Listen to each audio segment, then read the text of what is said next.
It's one of our greatest fears.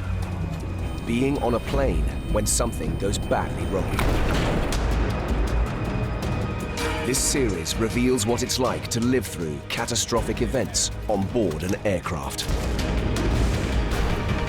I just had visions of being burnt alive on this plane. Using footage that captured these terrifying moments. And hearing from those who survived them. Everyone looked tense in their seats. It felt like this could be their final moments of their lives. I looked out to see some of the engine flying off. At that point, I planned to meet my maker. These are the world's worst flights. All right, we're gonna land field right here.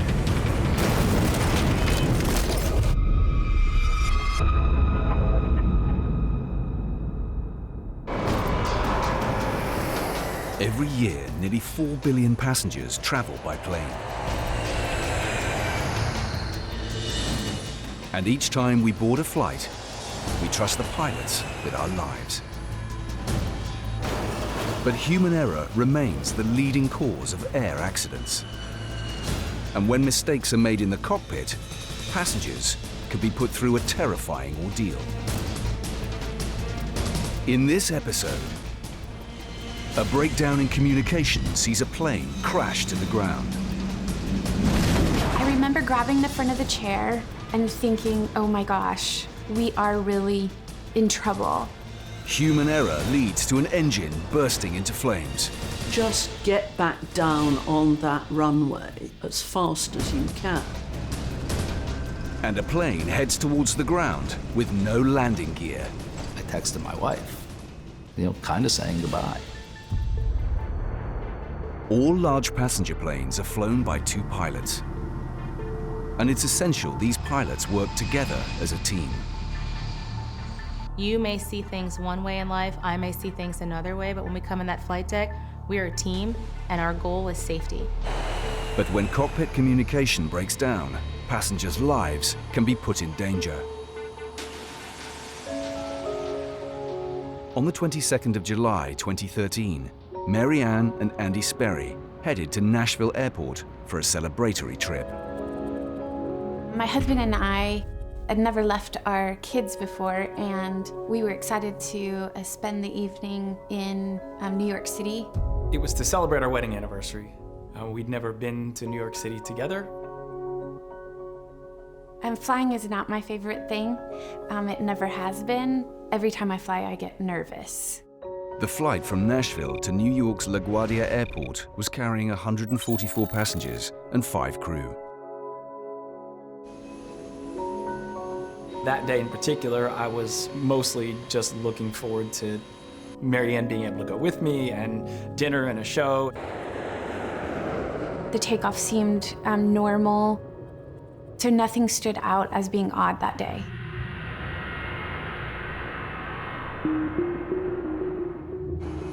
At 5:40 p.m., the flight crew made contact with the air traffic control tower at LaGuardia to request clearance to land.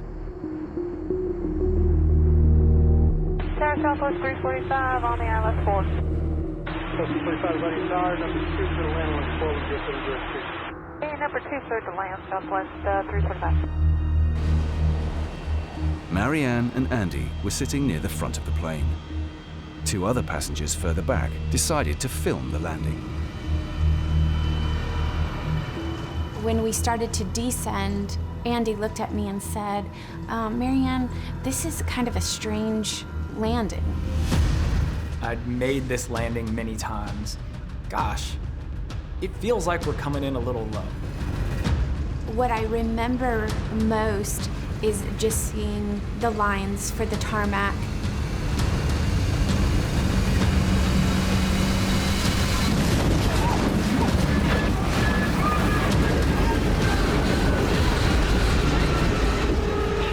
We heard this terrible screeching.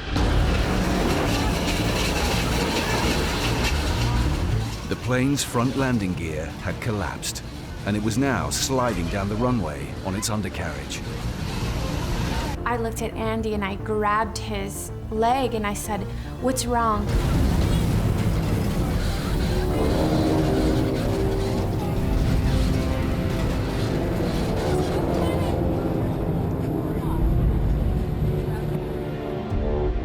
Airport ground crew began filming as the plane slid to a halt.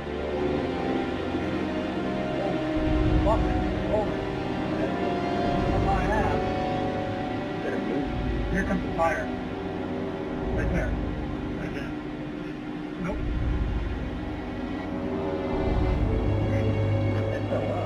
Yeah, that's another fire. Right black. No, he slammed it on. Oh yeah. Yeah, he didn't even fight.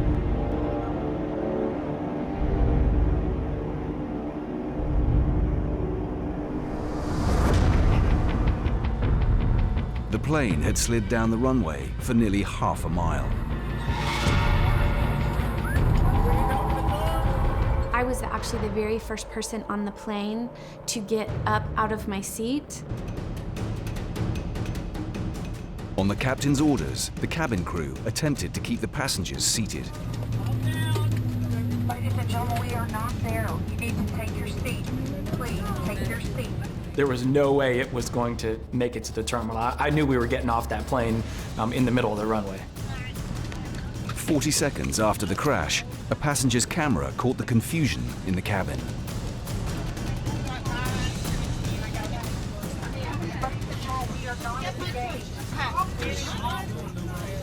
One of the tires blew. This engine is on the ground. No. Tire look like it just blew out. Tires don't burn. Yeah, things changed. The plane started to fill up with smoke.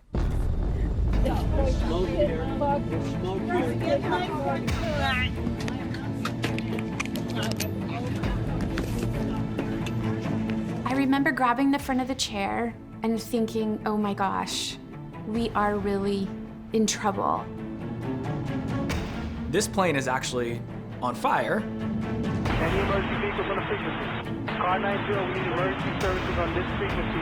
Stop us, trying to reach out to you guys. 70 seconds after impact, emergency services approached the scene.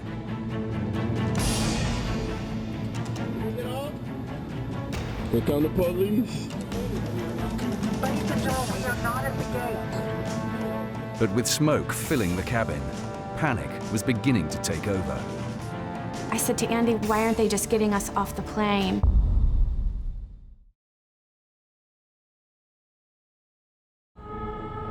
At New York's LaGuardia Airport, airport staff captured the moment Southwest Flight 345 came to a halt, having nosedived onto the runway. 2.5 minutes later, passengers were trapped on a plane that was rapidly filling with smoke. One of the passengers started to open the emergency exit.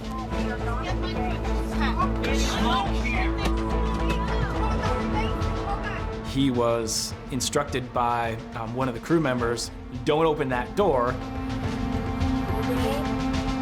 The airline stewardess, they were starting to go in the bathroom and they were getting the paper towels and they're wet and they were telling us to put them over our mouths. Well, you can't leave, but if we stay here, we're gonna have a much, much bigger problem when people start passing out. And then I remember Andy saying to one of the stewardesses, you need to get these people off of this plane. It's gonna be a lot harder to get dead bodies off of this plane. I don't want it to end right here. I don't want to be in a perfectly survivable plane crash and then wind up, dead in my seat because we didn't ever get off of it. Firefighters sprayed down the plane while passengers watched from inside.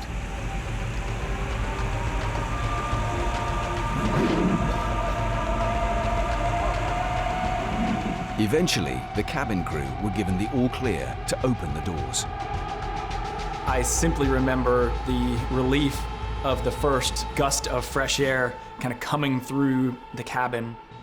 Grabbed a couple breaths of fresh air and come to the doorway and jump and slide down like you're in grade school.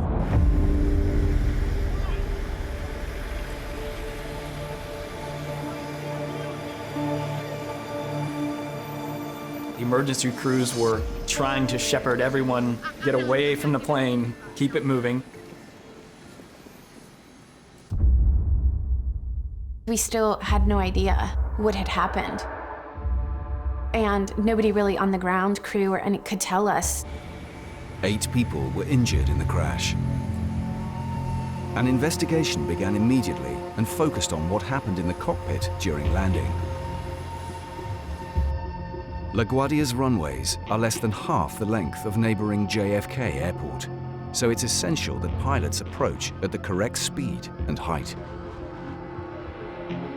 One of the significant challenges of LaGuardia is they have shorter runways, and it's also water on all sides, so you have very little to no room for error. But the pilots of Southwest 345 were making a dangerously unstable approach. Ignoring safety protocols, they made changes to the plane's wing flaps at low altitude. The plane was now too high. Just 3 seconds from landing, the captain, who had been monitoring as the first officer flew, took action. Pilot Martin Alder is recreating the plane's final descent in a simulator. At 27 feet to be precise, the captain decides to take control of the airplane. You have only 3 seconds before you will touch down at our current rate of descent, so it's really a very late stage to take control. Airport CCTV showed how, when the captain grabbed the controls, the plane nosedived onto the runway. For the 144 passengers, this human error could have been fatal.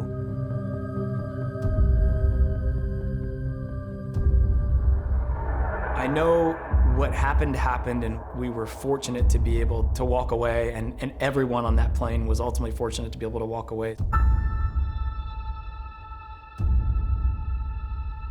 Until I actually got home and saw the kids, and then realized, oh my gosh, this could have all been gone in 2 seconds. I think that's when it kind of hit me. Accident investigators ruled that the captain's actions had caused the crash landing, and she was fired by the airline.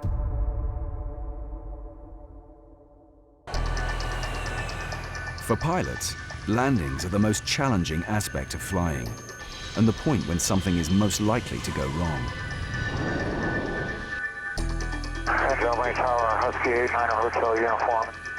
In February 2017, pilot error led to a near miss at John Wayne Airport in California. Hollywood actor and pilot Harrison Ford landed his small plane on a taxiway rather than the runway.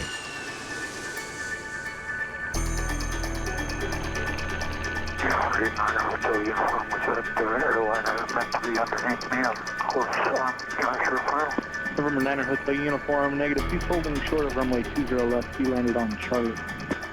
He had narrowly missed an American Airlines jet carrying 116 passengers. I landed on Charlie. Clearly understand now. Sorry for that. But other cockpit mistakes on landing can be far more serious.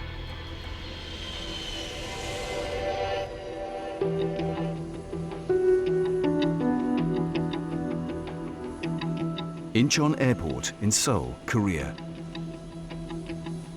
Jong Lee was about to return halfway around the world after an emotional family event.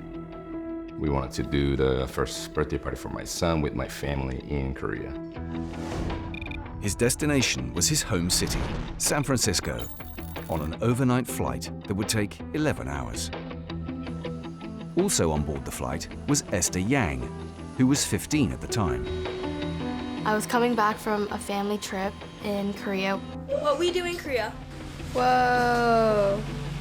Magic!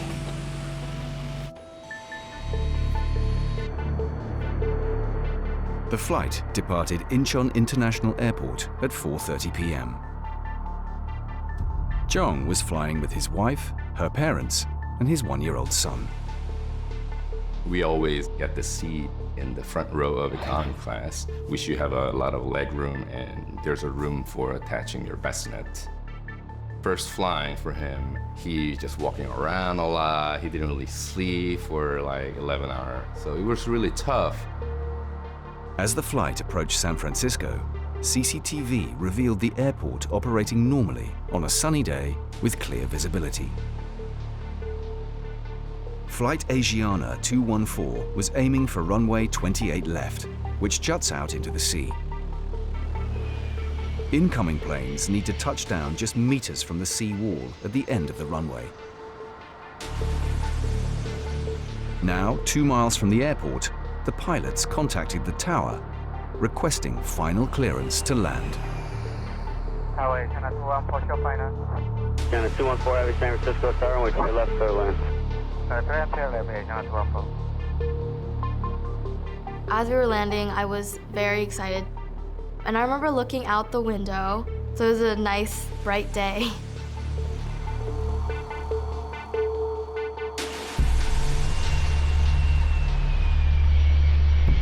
We're pretty close to the ground, but I didn't think anything of it because I was like, oh, we are about to land.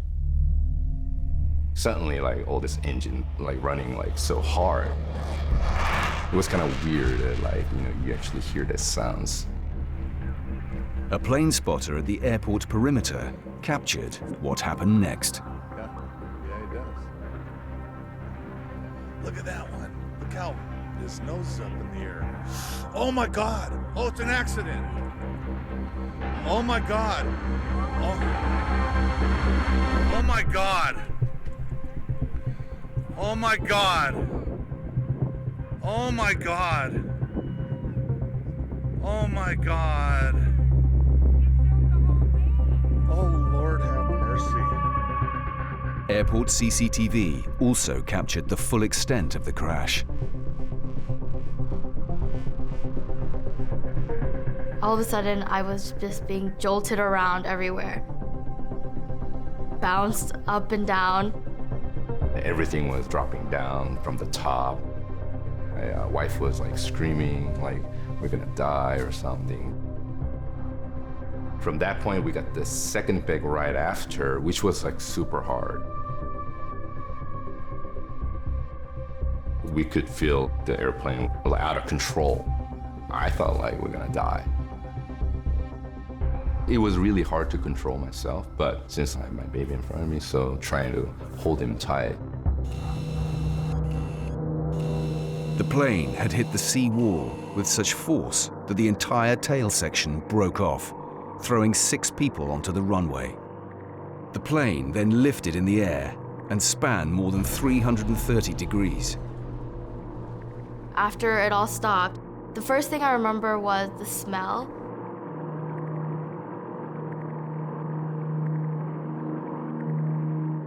Now I think it was jet fuel smell, burning smell.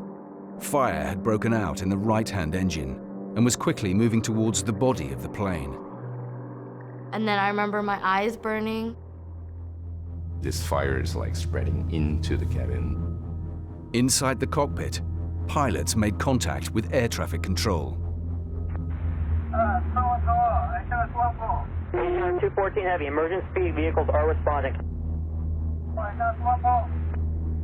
Emergency vehicles are responding. I just remembered looking at my siblings, making sure they were okay. As the fire spread, confusion and disorientation among the crew delayed the evacuation. 90 seconds after impact, passengers were left trapped inside the burning wreckage. We ran to the door, screamed and like opened the door. I was asked to go back to the seat. The only thing I could thought about was get out of this airplane.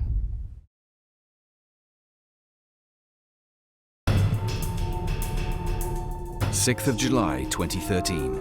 Airport CCTV captured a scene of devastation as Flight Asiana 214 hit a sea wall at the start of the runway.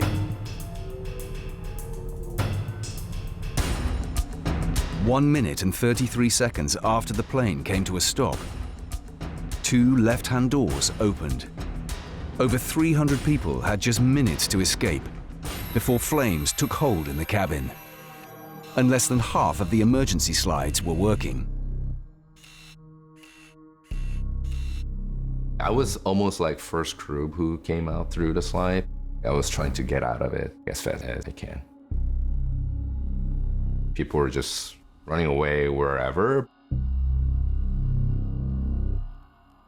It's almost like a war zone, that you watch like from the movie.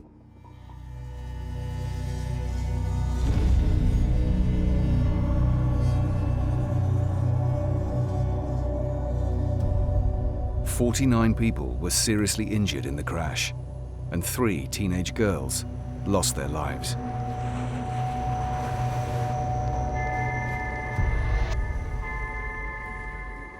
An accident investigation began immediately and focused on the final moments in the cockpit. The pilot flying the plane was in training. Although experienced, he was new to the aircraft, with just 33 hours flying time in the Boeing 777. Observing him were 2 other pilots. So one aspect of this was the fact that there was a training flight. There were 3 pilots on board, and all experienced guys, and they knew what they were doing, but it was a training flight, so there was an added pressure. On approach, the trainee pilot wrongly thought the autopilot system would automatically apply power. When it didn't, the plane began to lose height and speed, and none of the 3 pilots took any action to correct it. And they didn't notice. They were concentrating on the training, they didn't notice the speed coming down, and when they eventually noticed, they were way below the glide path, they were far too low. The undercarriage hit the seawall at the beginning of the runway, and the tail broken off as well. The pilot's mistake had a lasting impact on the lives of those on board. We had nightmares and this trauma for a while, for a long time. And even I couldn't really trust any public transportation anymore at the time. Or you're a pilot, you should land your airplane without any help. That's what you're trained for. So I was pretty angry with that, that pilot's fault. The crash of Asiana 214 impacted pilot training worldwide. Pilots are now trained more thoroughly in flying manually, without any automation.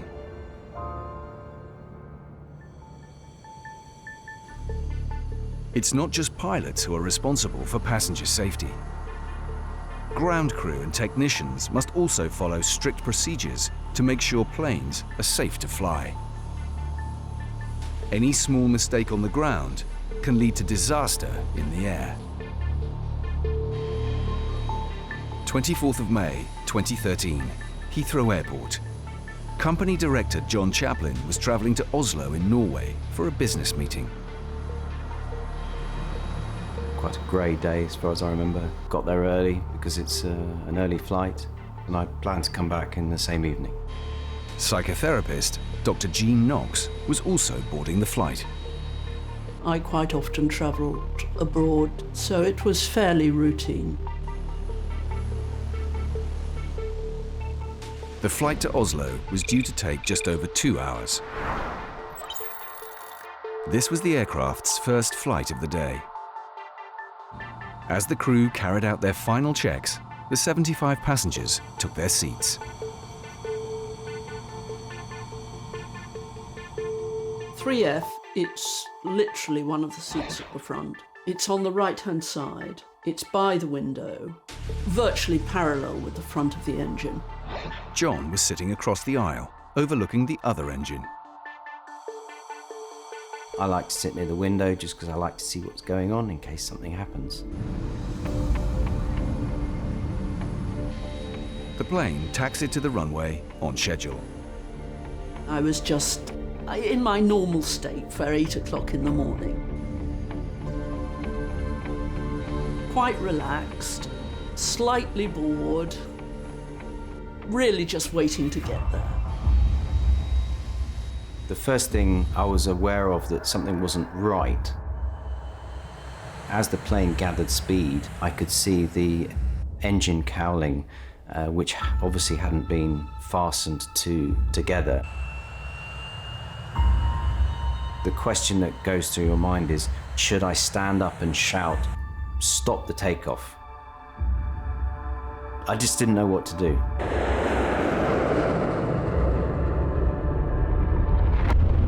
There was this loud bang. I looked out just in time to see some of the cover of the engine flying off. As the plane left the tarmac, the covers of both engines had been torn off simultaneously. I decided to get my phone out and start filming. It just seemed an instinctive thing to do. That engine I was looking at didn't look okay. It was exposed. Several of us called to the crew and said, the engine's damaged. One of the most alarming aspects of that experience was actually to realise that I and other passengers could see something that the cabin crew and apparently the pilots didn't know about. 14 minutes into the flight, the captain announced they were returning to land at Heathrow. What I noticed as we came back was that it seemed to be taking rather a roundabout route to get back to Heathrow. I didn't understand why we couldn't turn around immediately. My thought at the time was just go in a straight line, get back down on that runway as fast as you can. When the right-hand engine cover was torn off, it punctured a fuel pipe. Aviation fuel was now pouring out over the wing. And there was a colourless liquid streaming from those pipes. That was pretty scary. How long is it before this engine bursts into flames? There was a dull boom and flames were everywhere. The light in the cabin was orange for that moment. On the ground below, a member of the public recorded the sight of the engine on fire. So I'm sitting there watching an engine that is keeping us up in the air, damaged and in flames. That was terrifying. You're just thinking, will the same thing happen to the engine that I'm sitting next to?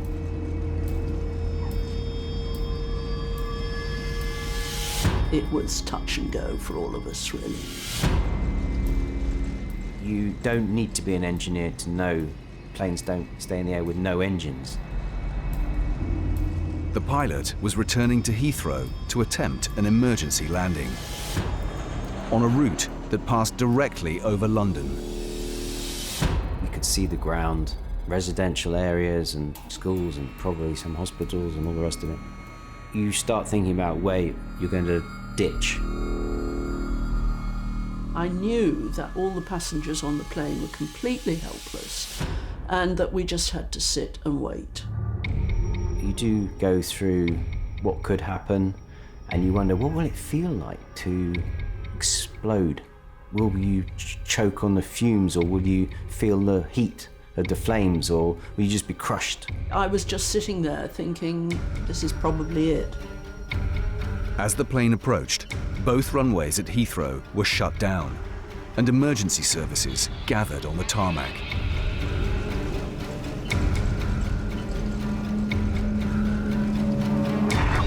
You were just clenched, just, hoping that you would get down.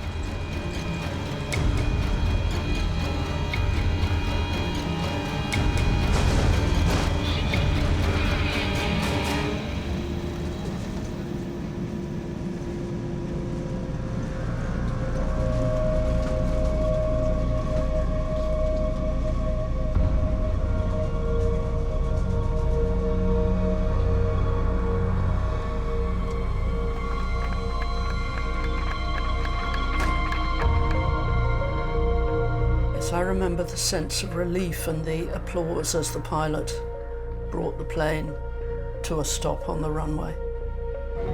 Ladies and gentlemen, as you can see, we have safely landed. We ask you to stay in your seats and keep your seatbelts securely fastened. The services will be around to check in aircraft now, and we won't have reached our final destination, so please remain seated with your luggage completely stowed underneath the seat. Thank you very much.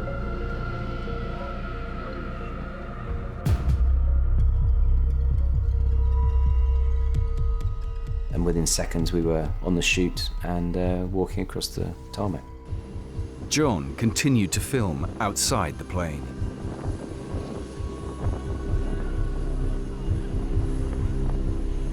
People were gathering, other people were quite emotional. I think there was someone being sick. Some people were sitting on the grass and being comforted. Holy shit. I can see in my face that I was still traumatized by the experience. It was terrifying. You can see people just standing there, just looking at the aircraft.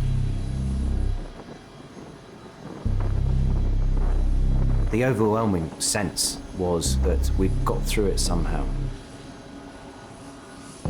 And that for whatever reason, we had been given this other chance because it so easily could have gone a different way. Investigators spent over 2 years analyzing the evidence. They found that technicians servicing the plane overnight had left both engine covers open. Before takeoff, both ground crew and the pilots performed an external check of the aircraft. Crucially, neither of them spotted the open latches. One small error on the part of the technicians could have led to the death of everybody on that plane. Initially, it makes you angry, of course, because it's avoidable. It was a mistake. Somebody made a mistake. But the report ruled that human error alone was not to blame. The fan cowl door latches are located so low down on the engine, they're difficult for pilots and ground crew to check. So unless you actually get down, kneel down or lie on your back, you don't see that the latches are not done up. And surprisingly, there is no flight deck system to show that these things are unlatched.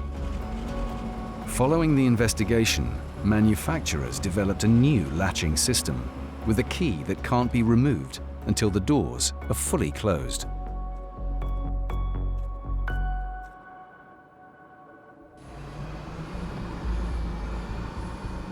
Pilots always have to be ready for an emergency. In the rare event of mechanical failure, their split-second decisions will determine the fate of everyone on board. The interesting thing with pilots, it's almost as if the fear is trained out of us. And so we see an engine issue, we deal with the engine issue, we get you on the ground safely. We'll figure out the why later. But when pilots make the wrong decisions under pressure, the results can be catastrophic. This flight in Taiwan suffered a problem in one engine on takeoff.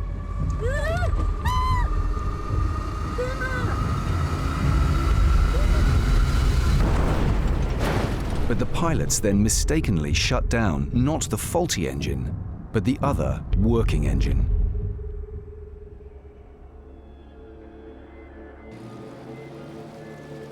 "43 people lost their lives. But human error isn't always about immediate decisions. Sometimes disastrous mistakes can play out over hours. 31st of October 2011, New York's Newark Airport. Just before midnight, passengers boarded a LOT Polish Airlines flight to Warsaw. Among them was Alexander Ryszko, who had booked his ticket days earlier on hearing some bad news.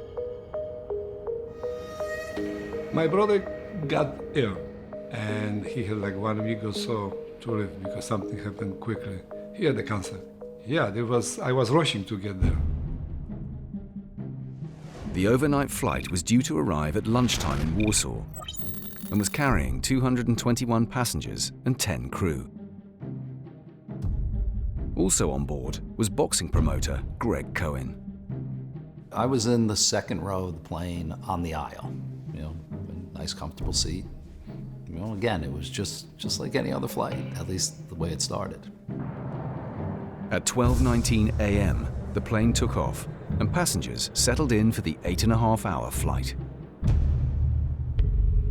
I was watching movies, ate my meal, I maybe even read a little bit of a book. But 6 hours into the flight, Greg noticed something unusual. flight crew members, they kept walking back and forth into the cockpit area. I could just tell, just by the way they looked, something wasn't right. I called the flight attendant over and I asked if everything was okay, and basically assured me that, everything's gonna be fine. And, I went about my business watching my movies. 2 hours later, something else grabbed Greg's attention.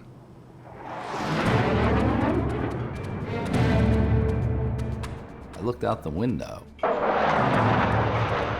I saw F-16s on both sides of our plane.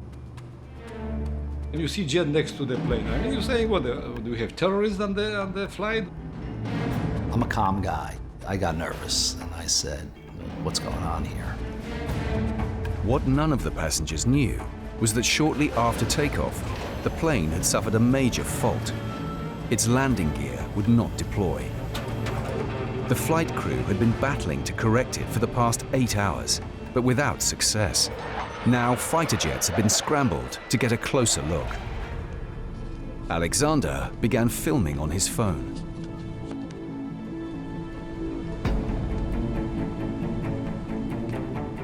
And I figure after I stop filming, we die, probably the film will survive.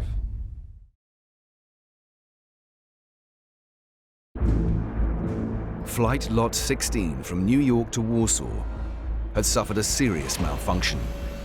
Its landing gear would not lower. While pilots worked out what to do next, the plane circled for 60 minutes over Warsaw's Chopin Airport. Passenger Alexander Rishko began filming. Finally, they told us that we have a problem with the landing gear. I see some people praying, ladies kissing the cross. I got out my phone. I texted my wife. Told each other how much we love one another and, kind of saying goodbye. With no landing gear, the only option for the pilot was to try to execute what is known as a belly flop landing.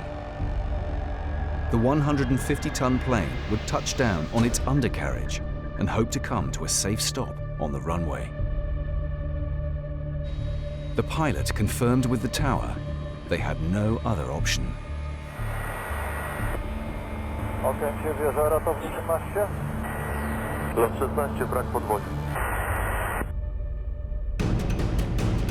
At 2:30 p.m. local time, the plane approached the runway. Lot 16, zgłoś pas zasięgu wzroku. Tak, czekać. Powodzenia. The airport was closed, and fire crews sprayed the runway with foam. And then I put my head down and I said, all right, this time is time. What can I do? Inside the cabin, passengers braced for impact, and Alexander kept filming. I was preparing for plane's gonna bump, We're gonna crack in half or we're gonna start spinning. I'm just waiting and waiting and waiting for this impact.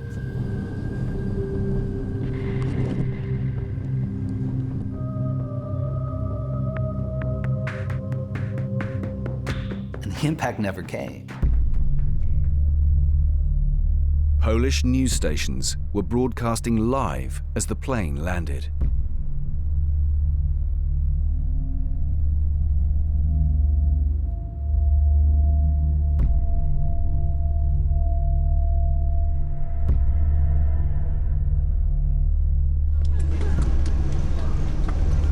No.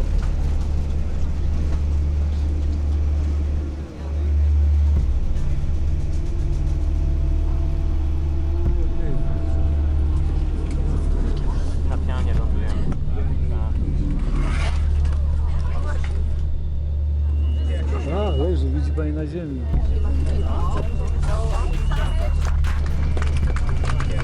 Leży, widzi pani na ziemi. After we landed, we all kind of said, oh my God, But the relief was short-lived. So much friction had been created when the plane slid down the runway that it could catch fire at any moment. Flight attendants are all screaming, "Get off this plane now!"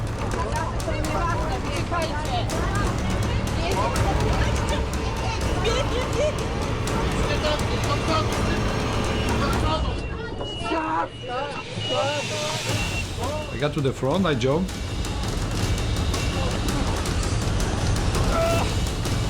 The guy behind me hit me straight in my back with his legs. He was screaming, "Run away, run away."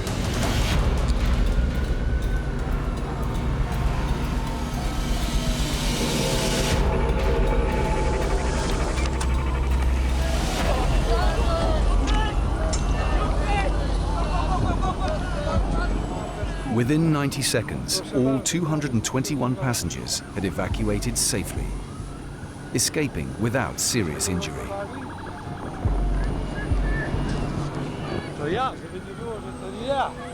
See? I turned back, I said, "Look, my grandchildren, I survived, I'm alive."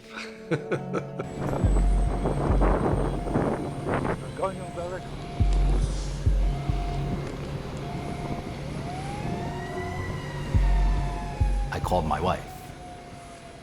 As soon as I heard her voice, I got emotional. I was just so thankful, that I was able to talk to her again. When I saw the fire trucks, that's when it really hit me. I realized then what we had been through and, how lucky we were, to have survived and cheated death.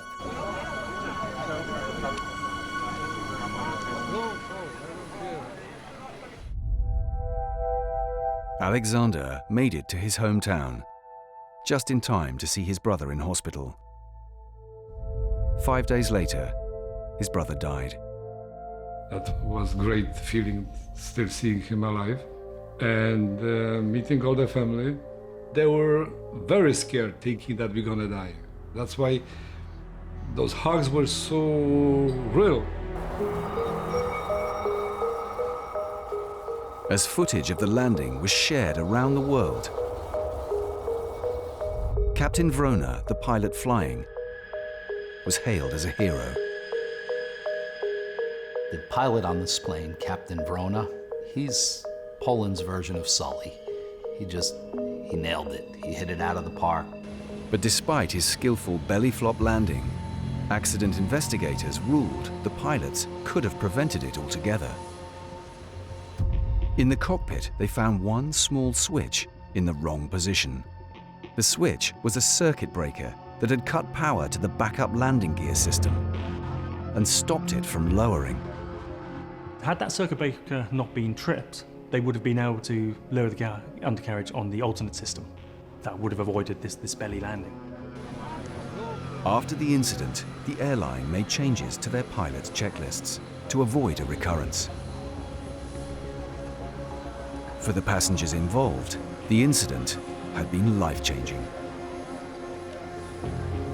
When you're this close, to losing everything, to not being here, to death, it makes you realize the people you love, how important they are to you.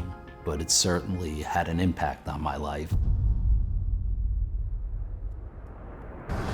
Next time on World's Worst Flights, a twisted front wheel leads to a white-knuckle landing. I started crying. The guy next to me is like, "We're gonna be fine." I'm like, "No, we're all gonna die." One man faces up to a chilling water landing in the North Pacific. And an engine blowout is just the beginning for these frightened passengers. If it breaks off and hits the tail, we're definitely going down.